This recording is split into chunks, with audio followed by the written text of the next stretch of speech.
Minutos de Magia. Ouça trechos de livros sobre esoterismo, ocultismo, bruxaria e neopaganismo. Trecho de O Livro Completo de Wicca e Bruxaria, escrito por Marian Singer, publicado pela editora Madras. Poderes das bruxas. As bruxas modernas são bastante familiarizadas com os processos envolvidos em todas as habilidades tradicionalmente atribuídas às bruxas, mas o público em geral não é. Já que a sabedoria vem do povo comum, a confusão e a incerteza acerca de tais poderes tornaram-se o adubo para todos os tipos de contos. Todo mundo gosta de uma boa história.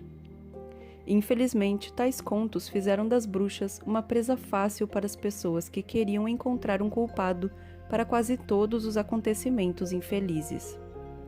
Considere por um momento um recém-casado que olha para outra mulher. Ele ou sua esposa podem acusar a mulher de tê-lo enfeitiçado. A forma exata pela qual ela seria punida por seu crime dependeria da cultura e da época em que ela vivesse, mas é interessante como o cavalheiro envolvido jamais era acusado por sua indiscrição. Que poderes as bruxas possuem? As antigas histórias dotam as bruxas de uma variedade de talentos, alguns natos e outros aprendidos de um professor respeitável, pai ou algo assim. Essas habilidades incluem adivinhar o futuro, transformar-se em animais, voar, conjurar ventos ou trovões e raios, ficar invisível, animar objetos inanimados, lançar feitiços, invocar espíritos e compreender remédios herbáceos e venenos. Traduzindo a lista para a bruxaria moderna, leitura da sorte, encantamento, mudança de forma, projeção astral, trabalhar com o clima, fazer elementais, invocação ou mediunidade e ofício de herbanário ou ofício hábil. Além do que a bruxa sabia por instinto ou aprendera de seu mentor, havia uma variedade de objetos naturais como plantas, rochas e mesmo animais, que dizia se aumentariam ou sustentariam os poderes delas. Por exemplo, para trazer boa sorte, uma bruxa amarraria penas de andorinha com uma fita vermelha e as poria na cama. Uma bruxa que quisesse se proteger de um espírito invocado, traria Angélica consigo no espaço sagrado. Uma que quisesse melhorar sua relação com um familiar em forma de gato, usaria gatária em seu feitiço.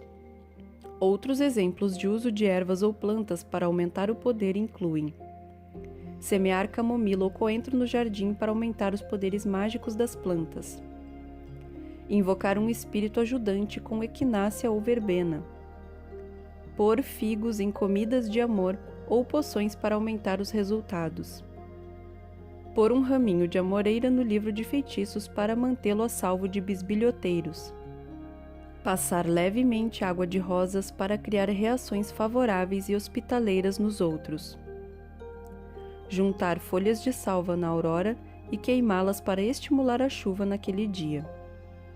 As bruxas também carregavam ou usavam pedras ou minerais para proteção ou para aumentar seus poderes.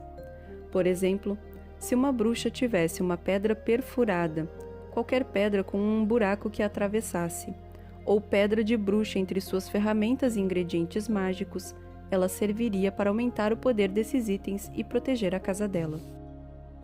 As bruxas tinham e têm objetivos similares aos de pessoas comuns. Elas trabalhavam para o autoaperfeiçoamento, boa sorte, felicidade, saúde e segurança, empenhando-se em refinar suas artes. Fazendo isso, elas também protegiam sua posição na comunidade. E, em alguns pontos da história, aquelas que não cumpriram promessas foram mortas por seus erros.